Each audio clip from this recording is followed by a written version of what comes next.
Olá, meu povo, mais uma vez aqui estamos de volta para a gente continuar com esse trabalho 30 minutos de Bíblia e nós vamos buscar seguir, como sempre, a risca.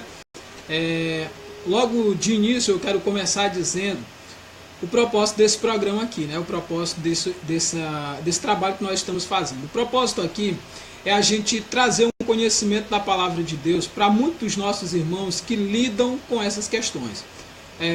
O que nós estamos trabalhando aqui, o que nós estamos trazendo, é porque os internautas estão pedindo. Esse tema, sábado, é para guardar ou não. Quem sugeriu ele foi o Alealdo, né? Um companheiro que conheci há algum tempo atrás lá na minha terra natal, Presidente Dutra, e quero mandar um abração carinhoso. À medida que você for ficando ao vivo, se você mandar um oi, a gente devolve o nosso alusão todo especial para vocês, certo? Então, pessoal, a primeira coisa que eu preciso dizer a respeito dessas transmissões nós não estamos aqui para promover polêmica, nós não estamos aqui para fazer qualquer outra coisa senão trazer o bom conhecimento de Cristo, exalar o bom perfume de Cristo através da explanação da Bíblia Sagrada. A nossa ideia não é debater, a nossa ideia aqui não é discorrer, mostrar quem sabe menos ou quem sabe mais. A nossa ideia aqui é popularizar o conhecimento da palavra de Deus. Às vezes você sabe uma versão, uma interpretação. E aqui nós vamos trazer aquilo que acreditamos ser a versão bíblica. E aí onde está? Todo mundo acredita que está trazendo a versão bíblica. Deixa eu dar uma olhada aqui, parece que deu alguma coisa errada.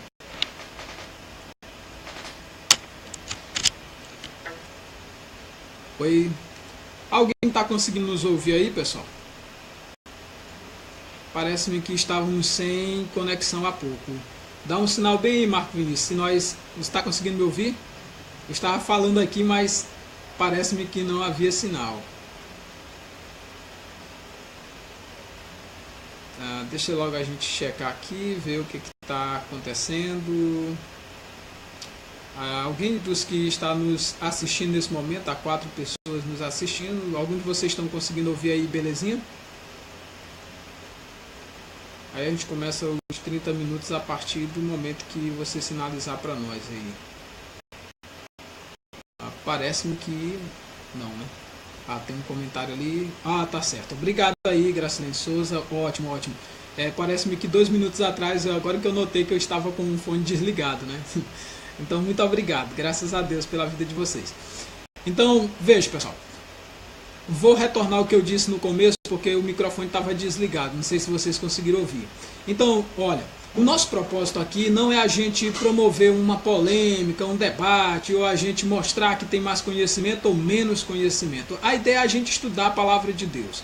Eu tenho estudado ao longo desses anos a palavra de Deus e tenho buscado de todo o meu coração ser fiel às Escrituras. Houve um tempo na minha vida que eu queria ser fiel à denominação batista. Houve um tempo que eu queria ser batista. Hoje eu quero continuar sendo cristão e servindo meu Deus aqui na denominação batista, sim, mas estou disposto a reprovar tudo que tiver de erro na nossa declaração doutrinária, e já falamos de alguns aqui, e estamos dispostos a implantar a palavra de Deus como única regra de fé e prática, porque essa é a nossa declaração doutrinária. Então veja, o propósito aqui também não é ficar chamando a atenção, não é provocar esse ou aquele grupo. Nós não temos a intenção de provocar. Nós queremos interpretar a palavra de Deus de forma sadia, de forma respeitosa, levando em consideração o que Deus disse acima do que os homens dizem ou querem que seja a realidade, certo? Então, eu quero deixar essa palavra aqui logo de início. O propósito aqui é estudar com seriedade, estudar com amor, estudar com carinho a palavra de Deus. E eu respeito quem pensa diferente. Porque há algum tempo atrás, quando eu ia quando eu ia conversar com alguém de uma religião não, de alguma denominação diferente da minha denominação, eu já ia logo, ele está errado, só vai falar asneira, só vai falar coisa errada, não tem nada que se aproveite. E depois eu aprendi que tem muita coisa boa que eu podia aprender com o adventista, muitas coisas boas que eu podia aprender com os judeus, muita coisa boa que eu podia aprender com o pessoal da Congregação Cristã do Brasil, muita coisa boa que eu tinha para aprender com o pessoal da Testemunho de Jeová, muita coisa boa que eu tinha para aprender com o pessoal da Igreja Católica. Então, assim, hoje eu sou uma pessoa que ama estudar. Então, gosto demais de Olavo Carvalho, que é católico, gosto mais de Marcos Abrão de Andrade, que é judeu messiânico, parece que agora ele passou para a ala ortodoxa. Mateus Ondona, gosto demais dele, o pessoal lá do Ensinando de Sião, da Sino, o pessoal da Chamada, e gosto muito até do desigrejado Caio Fábio, ouço muito mesmo. Então assim, por quê? Porque eu não tenho um compromisso com homens, o meu compromisso é com a palavra de Deus, e queremos levar isso aqui com muita seriedade, estudar a palavra de Deus e assim levar os homens, certo? Então, muito obrigado a todos os que estão ao vivo nos assistindo nesse momento, e vamos agora parar com as explicações aqui do porquê, e vamos começar a explicar. Muito obrigado, dona Gracilene de Souza, irmão Marcos Vinícius, também a irmã Graciele Carneiro e também o irmão Adriano Carvalho. A graça e a paz do nosso Senhor Jesus Cristo a todos vocês. Vamos para a primeira questão. O Isaac Gonçalves, lá de Brasília, ele escreveu o seguinte: os cristãos da atualidade não guardam o sábado, mas estão guardando os domingos. Então, na sua concepção, pastor, quem está errado? Os que guardam o sábado ou os que guardam o domingo? Vejam, todos os que guardam dias, de acordo com a nova aliança, não estão praticando nada de vantajoso. Porque se praticam, para o Senhor faz, e se não praticam, para o Senhor não praticam, e dá glórias a Deus, porque Deus o recebeu por seu. Então, quem está correto? Nenhum dos dois. Por quê? Porque se um diz que está guardando o sétimo dia, e você vai olhar os critérios do sétimo dia, como nós vamos ver mais à frente, você vai perceber que não estão guardando. E se você traz os critérios da guarda de um dia e coloca os que dizem que guardam o domingo, é só fantasia, é mentira, não tem nada a ver com a realidade, certo? Graças a Deus, irmã Vanessa. Vamos avançar agora. O missionário Carlos Constantino, olha, o Constantino apareceu aqui. O Constantino diz o seguinte: Carlos Constantino, qual o acontecimento mais importante do Novo Testamento? A guarda do sábado ou a ressurreição de Jesus? Olha, se você for judeu, não um judeu messiânico, até messiânico também, e se você for judeu ortodoxo, é claro que o sábado é o mais importante. Se você for judaizante, desses que nem são judeu e nem são cristão, mas que nós temos aqui como os IASDs, então a guarda do sábado na prática é o mais importante, mas verbalmente de palavra é a ressurreição de Jesus. Para nós, os cristãos, que cultuamos a Cristo como único Senhor e Salvador, crendo que Ele é o único Deus verdadeiro, como está escrito em 1 João 5,20, para nós, certamente, a ressurreição do nosso Senhor Jesus Cristo é que é o legado da nossa vitória. Porque se Ele não tivesse ressuscitado, Ele teria sido o falso Messias. Mas como Ele ressuscitou, o sepulcro ficou vazio, louvado seja o nome do Senhor, Ele está vivo e pôde selar, então, esse pacto da nova aliança. Porque um testamento só tem validade quando morre o testador. E Jesus Cristo morreu deixando esse testamento para nós. Jesus, Paulo e os demais apóstolos guardaram o sábado. Então as pessoas veem Paulo indo sempre no dia de sábado para a sinagoga e diz: está vendo como ele guardava o sábado? Não tem nenhum texto no Novo Testamento que diz que eles guardaram o sábado. O que ocorre é o seguinte: se você vai para Atos capítulo 13, se você vai para Atos capítulo 21, o que você vai ver? Você vai ver Paulo, por exemplo, no dia de sábado indo ao templo. Então ele vai ao templo. Por que ele vai ao templo? Exatamente porque ali, aliás, para a sinagoga, porque é na sinagoga, no dia de sábado, que ele vai encontrar os judeus ali. Por isso ele vai no sábado. Então veja, ele raspou a cabeça para fazer um voto. Ele também fez o voto segundo a lei, escolheu um sacrifício de animal, fez lá a expiação, fez os gastos e tudo mais, e fez o sacrifício, e depois rapou a cabeça em voto em sincreto. Ou seja, por que ele fez tudo isso? É porque ele guardava a lei? Não, mas era para não criar barreira ao evangelho. A exemplo disso, quando ele pegou Timóteo, que era filho de uma judia, ele o circuncidou para não ter problema entre os judeus. Já Tito, que era grego, ele não circuncidou. Por que ele praticou a circuncisão em um e o outro não? Exatamente para não pôr barreiras ao evangelho. Então, Jesus, Paulo, os apóstolos guardaram o sábado? Paulo não, mas Jesus, até os 30 anos, ele guardou o sábado. Jesus praticou todas as festas, a festa do tabernáculo, a festa do shofar, as festas do Yom Kippur, a guarda do sábado semanal, o sábado mensal, o mês sabático, o ano sabático, os festivais sabáticos. Jesus observou um a um até os 30 anos, quando ele inicia o seu ministério. Ao iniciar o seu ministério, aí sim ele começa aquilo que está escrito lá no livro de Hebreus, capítulo 10, na altura do versículo 9, que diz que a lei foi posta até o tempo oportuno de reforma. E aí Cristo começou a reforma da lei, que está bem declarada em Mateus capítulo 5, a partir do versículo 17. Quando é que está ali a reforma da lei? Quando nós estudamos no vídeo anterior. Para o mandamento olho com olho, olho por olho, ele aboliu totalmente. O mandamento do amar o próximo e odiar o inimigo, amar o próximo permanece, odiar o inimigo jamais. Então ele tira 50% desse mandamento. Não matarás, não adulterarás, que são mandamentos que aparecem ali em Mateus 5, ele deixa lá. Aí veja, quando ele diz ali a lei, ele está se referindo a toda a lei e não só os 10 mandamentos, como os sabatistas dos nossos dias querem fazer parecer. Porque quando eles leem a respeito de lei, eles só conseguem pensar em sábado. Né? Não vou adiantar aqui a resposta de outra pergunta, vamos avançando. Aí veja, Jesus guardou até os 30 anos direitinho cada etapa da lei. Maria guardou a lei bem direitinho, ela guardou o sábado bem direitinho, ela praticou a purificação. Você pode ler lá em Lucas capítulo 2, que diz que quando completou os dias da purificação de Maria, aí é que ela foi ao templo para que fizesse ali a circuncisão do menino Jesus. E por que era no 8º dia? Era feito no 8º dia exatamente para a mãe poder participar. Como ele era um menino, ela passou 7 dias imunda e aí ela fez o ritual de purificação. Aí depois que Maria se purificou, no 8º dia foi feita a circuncisão de Jesus. Então Maria guardava o sábado, Jesus guardou o sábado, José guardou o sábado, o apóstolo Paulo guardou quando não era cristão.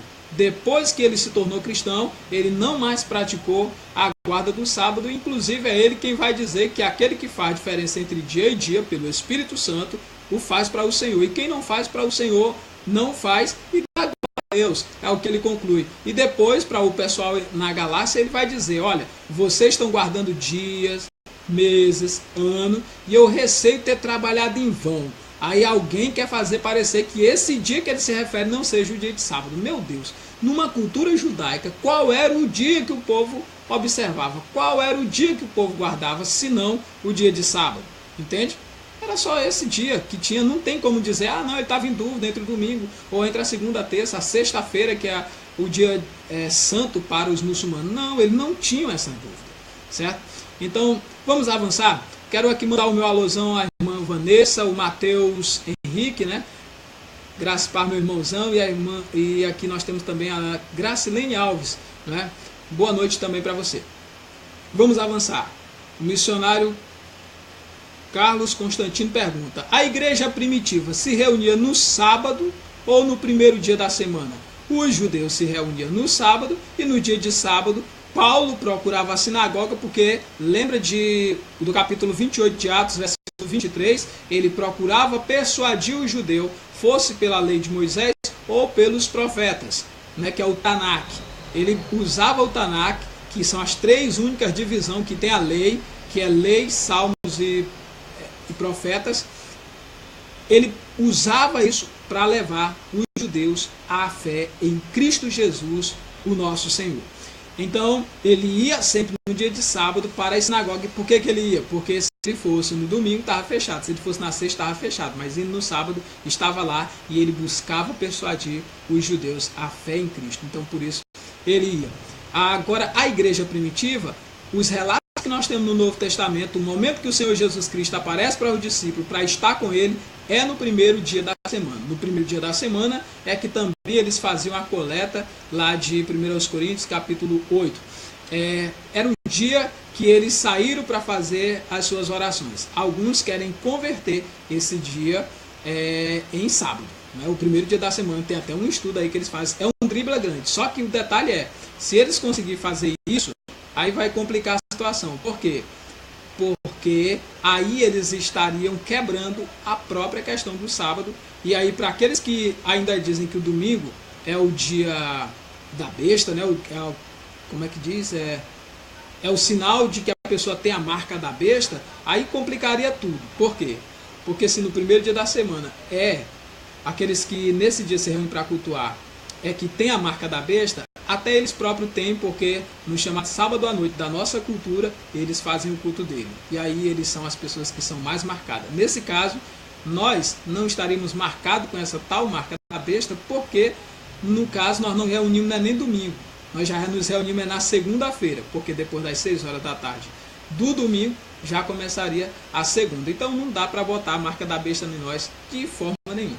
Mas isso aqui é claro que isso aí ninguém leva a sério, esse tipo de visagem da senhora Ellen White. Avançando. Porque Jesus, ao ser questionado sobre o sábado, respondeu: meu pai trabalha até agora e eu trabalho também. Então veja, Jesus respondeu dizendo que o pai trabalhava até aquela hora, porque ele conhecia muito bem Gênesis capítulo 2 e o versículo 2. O que estava escrito em Gênesis capítulo 2, versículo 2? Uma alusão aí ao Robson Roberto Alves, meu pai na fé. Foi esse homem aí que esteve me orientando, me instruindo no caminho do Senhor, assim que me converti. Um forte abraço, a graça e a paz do Senhor Jesus, meu amado irmão em Cristo Jesus. Veja aqui o que vai dizer a palavra de Deus em Gênesis capítulo 2, versículo 2. E havendo Deus acabado no dia 7º a obra que fizera, descansou no 7º dia de toda a sua obra que tinha feito. Então, veja, o próprio texto sagrado diz que Deus acabou no dia 7º. No dia 7º, no 7º dia, foi que Deus concluiu a sua criação. Então, por isso Jesus disse: meu pai trabalha até agora. Meu pai não tem um dia que ele para as suas atividades e ele descansa. Até porque já imaginou se Deus não sustentasse o universo no sábado? Era uma catástrofe global. Ele não faz isso, ele trabalha até agora. Alguns dizem assim: não, mas quando Jesus quis dizer isso, ele não quis dizer bem trabalho. Ora, como é que uma pessoa hoje vai dizer que Jesus não sabia o que era trabalho e ele é que sabe o que é trabalho? Como é que ele vai dizer que Jesus não sabia, não entendia sobre esse negócio do trabalho e ele é que entende, que ele não estava lá? Quando Jesus disse assim: meu pai trabalha até agora, ele sabia que o pai estava trabalhando em todo o tempo, em todo momento. Porque o sábado, veja lá como foi dito em Marcos capítulo 2, versículo 27, foi feito por causa do homem, não por causa de Deus. Deus não precisa de descanso. Acaso não ouviste que o Todo-Poderoso, o Eterno, o Altíssimo nosso Deus, nem se cansa e nem se fadiga? Então Deus não fica cansado, quem se cansa é o homem. Então o texto lá, quando diz que ele descansou, diz que na verdade ele cessou ou parou de fazer no 7º dia toda a obra que ele havia feito, né? Então quando ele diz: meu pai trabalha até agora, é porque Jesus estava dizendo: olha, de acordo com o preceito que eu estou trazendo da nova aliança, meu pai trabalha até agora, eu também trabalho até agora. E que evidência é que nós temos que Jesus, quando iniciou o seu ministério, já estava reformando a lei e não descansava mais no 7º dia. Ele fazer uma viagem dia de sábado e ainda permitir que os discípulos entrem na seara para colher espiga. Se ele estivesse observando o 7º dia, ele teria tido cuidado de providenciar toda a alimentação na sexta-feira. Qualquer judaizante sabe disso, não precisa nem ser judeu, qualquer judaizante sabe que a sexta-feira era para preparar tudo, e Jesus Cristo passou 30 anos da sua vida fazendo isso. Agora, por que quando ele inicia o ministério dele, ele já não faz? Exatamente porque está ensinando, e como bom mestre ele já está fazendo para os seus discípulos ver. Por isso ele disse: meu pai trabalha até agora e eu trabalho também. Certo? Então é importante que você possa entender isso aqui. Luiz Braga Filho diz: pastor, os que guardam o sábado em nossos dias fazem tal como o judeu do Velho Testamento, ou eles estão transgredindo a lei por não fazer corretamente? É aí onde está um texto que eles gostam lá de Tiago, né, que diz que quem tropeçar em um dos mandamentos é culpado de todo. Então eu já fiz essa pergunta e você pode fazer para qualquer pessoa: você guarda corretamente o dia de sábado? A resposta até hoje unânime foi: não, nós não guardamos. Então se você está tropeçando no sábado, você está condenado de toda a lei, então não tem salvação para você. Por quê? Porque como diz o texto. E é verdade, tropeça em um ponto é culpado de todo. Foi por isso que os cristãos no primeiro século passaram a observar os mandamentos que foram dados por intermédio do Espírito Santo aos apóstolos que ele escolheu, Atos 1:2. E em Êxodo 20, que é o texto mais citado, versículo 8, diz: 6 dias trabalharás e farás toda a tua obra. Veja, até o 6º dia. Mas o 7º dia é o sábado do Senhor teu Deus, isso de acordo com a lei, claro. Não farás nenhuma outra obra, nem tu, nem teu filho, nem tua filha. Veja, naquela casa onde o chefe de família é um judeu ou é um judaizante, ele não pode trabalhar, nem ele pode trabalhar, nem os filhos dele podem trabalhar naquele dia, e independente de ser crente ou não, nem teu servo, nem tua serva, ou seja, nem um funcionário, nem escravo, que era a realidade daquele tempo, nem o teu animal. Veja, nem um animal. O que era um animal? O bicho que trabalhava junto com ele, levando as cargas, ou transportando ele de um lugar para o outro. Nesse caso, sua moto tem que ficar parada, seu carro tem que ficar parado. Na capital, nada de pegar coletivo, viu? Como eu já fui para a capital e quando o coletivo passava perto de algumas denominações que dizem guardar o 7º dia, descia um monte, e aí eles, a dizer que não usavam o dinheiro, passavam o cartãozinho lá no coletivo. Quer dizer, estão pecando, por quê? Porque eles estão movimentando, e o motorista está trabalhando só porque eles vão para lá, nesse dia, transgredindo. Diz: nem o teu animal, que seria um instrumento de trabalho, nem o teu estrangeiro. Veja, qualquer pessoa que for para a casa de um guardador do sábado, é obrigatório ele fazê-lo guardar o sábado. Ele diz: nem o teu estrangeiro que está dentro das tuas portas. Ou seja, vem seu parente te visitar, não é judeu ou não é judaizante, não tem a prática da lei, então você deve botar ele para guardar a lei, porque ele está dentro das tuas portas. Não é? Porque em 6 dias fez o Senhor os céus e a terra, e o mar e tudo que neles há, e no 7º dia descansou. Portanto, abençoou Deus o dia 7º, o dia do sábado, e o santificou. Está aqui. Outra coisa, ainda no próprio livro de Êxodo, capítulo 35. Êxodo 35 diz assim: então Moisés convocou toda a congregação dos filhos de Israel e disse: estas são as palavras que o Senhor ordenou para que se cumprisse. Quem ordenou? O Senhor. Quando ele ordenou? Lá no Êxodo 20, não foi?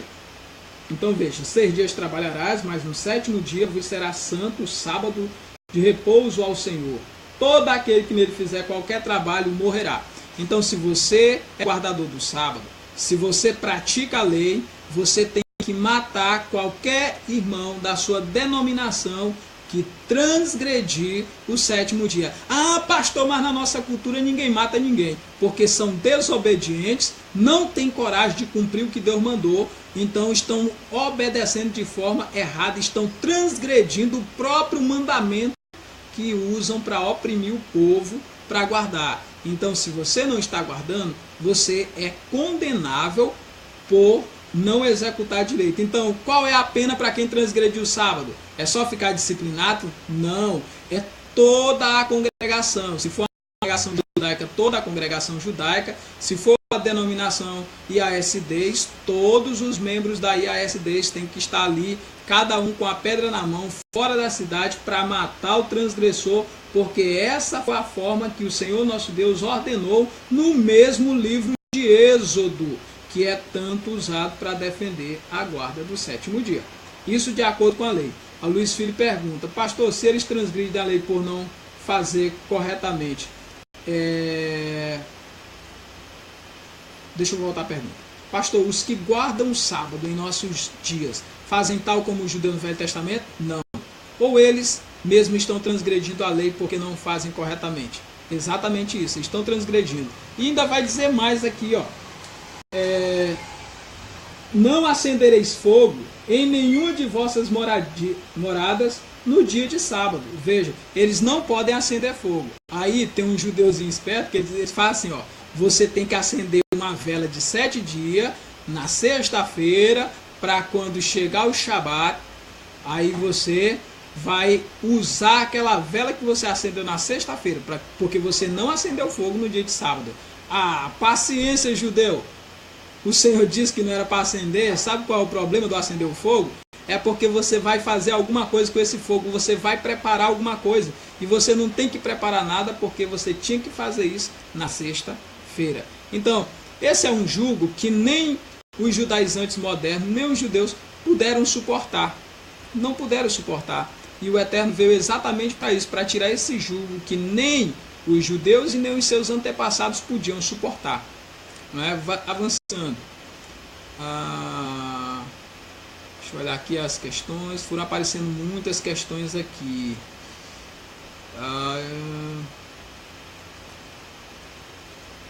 Tem muita discussão que não era o alvo. Então tá aqui. E se o sábado é apenas para o judeu, então por que Deus estabeleceu o sábado na criação quando os judeus ainda não existiam? A Cláudia faz essa colocação. Ela diz, leia Gênesis 2, verso 2 e 3. Ótimo. No verso 2, nós encontramos dizendo que Deus completou a sua obra no sétimo dia.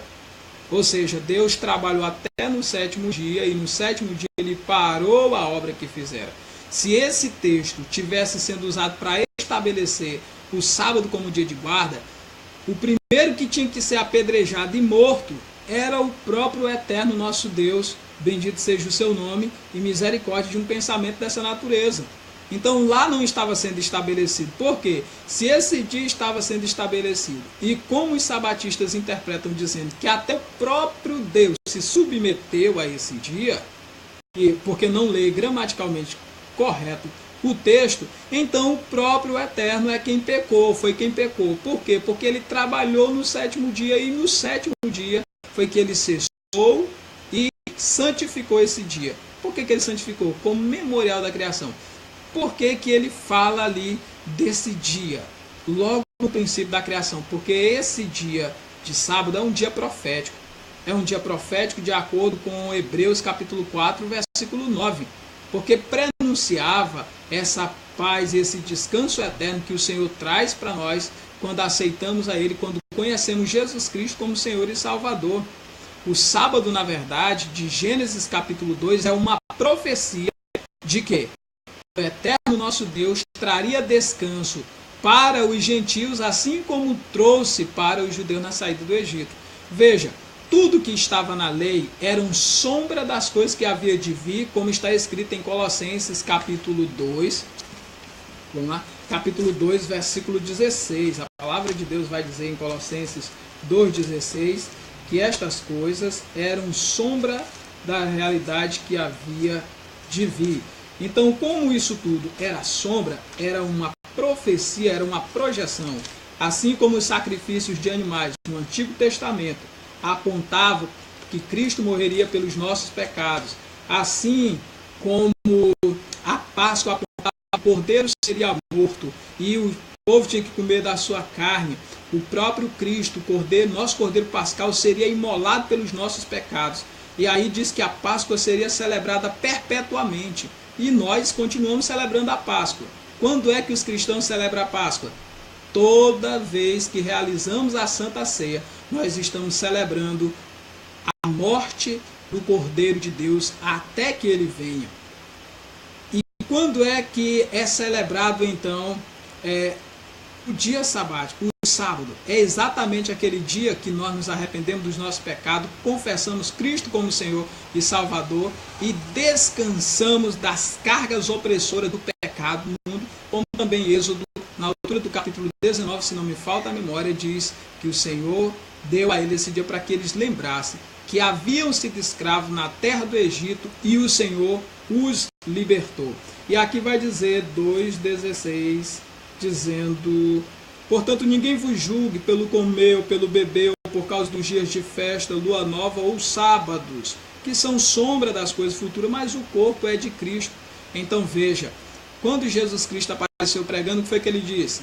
Ele disse: venham a mim os cansados, oprimidos e sobrecarregados, e eu vos aliviarei, tomai sobre vós o meu jugo, e aprendei de mim que sou manso e humilde de coração, e encontrareis descanso para as vossas almas. Olha, encontrareis descanso para as vossas almas. Não é para o corpo como o sábado trazia, é para as vossas almas, porque o meu jugo é suave e o meu fardo é leve.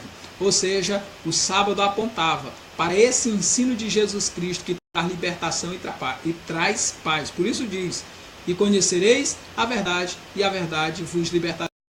Pois o Filho vos libertar, verdadeiramente sereis livres. E nós hoje estamos livres, livres de todas as cargas opressoras. Por isso é que ninguém pode nos julgar pelo que comemos, pelo que bebemos, pelo dia de festa, pelas luas novas ou pelos sábados, porque tudo isso era a sombra da realidade que havia de vir em Cristo Jesus. E a lei cumpre o seu papel, porque a Bíblia diz que a lei nos serviu de aio para nos conduzir a Cristo. Outra coisa importante está aqui em Hebreus, capítulo 9, versículo 10, diz assim, 11.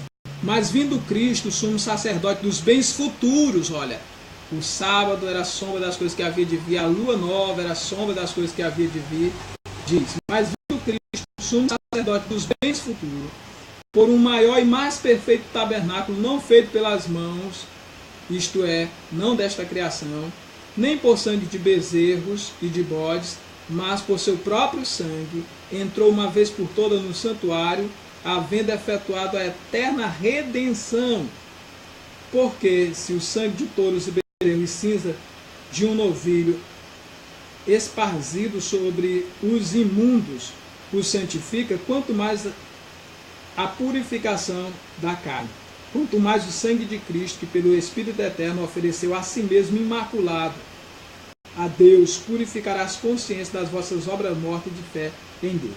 Então veja, o que tudo isso aqui era? Versículo 10 vai dizer assim, aliás o 9, que é uma alegoria, ou seja, uma parábola para o tempo presente, em que se oferece dons e sacrifício, quanto à consciência não podem aperfeiçoar aqueles que faz o serviço, constituído somente de comidas e abluções e várias abluções e justificações da carne imposta até o tempo de correção. Então veja, aquele texto de Gênesis 2 apontava que, como uma alegoria que era, como sombra das coisas vindouras, apontava para essa realidade que em Cristo havia de se manifestar. E Cristo veio, ele nos deu esse descanso que nós usufruímos pela fé no seu santo nome. E olha aqui uma coisa interessante, diz que isso era alegoria, que foi colocado no versículo 10, diz, imposta até o tempo da correção. Que tempo da correção é essa? Aí você vem aqui para o capítulo 9, você volta aqui para o capítulo 9, capítulo 7, melhor dizendo, versículo 12, diz assim, porquanto, mudando-se o sacerdócio, necessariamente se faz também mudança da lei. Então veja, qual foi a mudança que houve da antiga para a nova aliança? Saímos do sacerdócio de Arão, de Levíticos, para o sacerdócio de Cristo, que é segundo a ordem de Melquisedeque.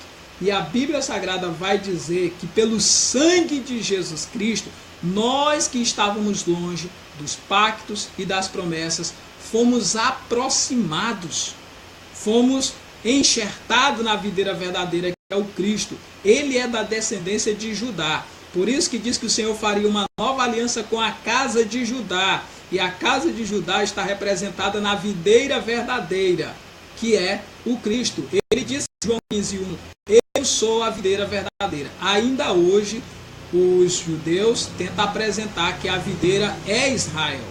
E de fato, nas profecias do Antigo Testamento, várias vezes Israel foi apresentado como a videira, mas Jesus Cristo chega e diz, eu não sou apenas uma videira, eu sou a videira verdadeira. Existe outra videira, mas eu sou a videira verdadeira. E aí ele fala para aqueles que estão em Cristo, eu sou a videira verdadeira, todo ramo que estando em mim não der fruto ele corta, e todo que dá fruto ele limpa para que produza mais frutos ainda. Nós estamos enxertados em Cristo. Reconhecemos que os ramos naturais é de fato Israel, o povo judeu são os ramos naturais, mas a Bíblia diz que eles foram cortados. Por quê? Porque não foram fiéis, cortados como nação.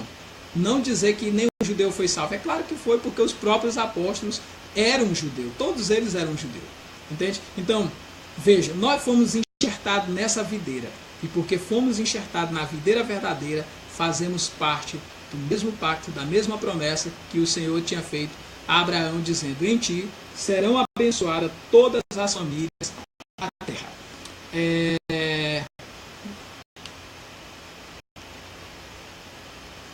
como eu faço para assistir, já falamos. Jesus guardou o sábado, então, como nós já falamos, quem pergunta é o Antônio Lima, lá de Presidente Dutra. Meu irmãozão, um forte abraço. Ele pergunta: Jesus guardou o sábado? Nós respondemos anteriormente já falando disso. Até os 30 anos ele guardou, dos 30 anos para frente ele rompeu com todas as práticas da lei e começou a estabelecer a nova aliança, a graça e a verdade. Até os 30 anos Jesus estava ali, amando o próximo e odiando o inimigo. Depois que ele iniciou e que ele estabeleceu a palavra que procede da boca do Pai, por isso ele vai dizer que tudo que ele falou, ele não falou de si mesmo, mas o Pai que o enviou foi quem mandou ele realizar todas essas obras. Bom, pessoal, nós passamos 5 minutos aqui do tempo, estamos em 35, porque os 5 primeiros minutos eu tive um problema aí com a transmissão, vocês viram, eu quase não consegui fazer contato. Então nós vamos encerrar aqui, porque o áudio está ficando muito extenso, muito grande, certo?